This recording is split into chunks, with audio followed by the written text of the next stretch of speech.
باعت خاتم ألماصة لتشتري سيارة لزوجها. سيدي لو سمحتي لا تحكي عن الخاتم.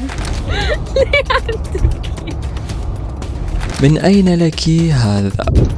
I love you babe.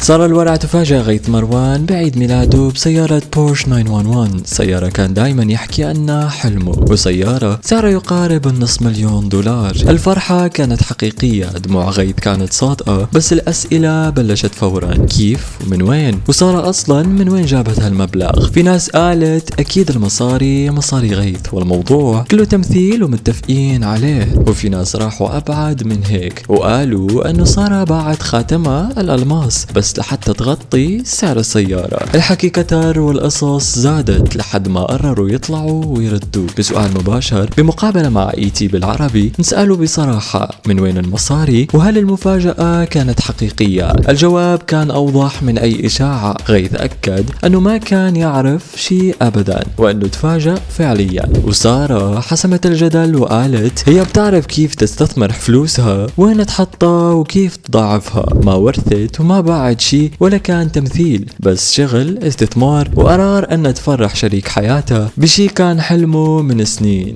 والله البنت ما بعرف اذا في كلام او في جملة ممكن تعبر عن حبي إلها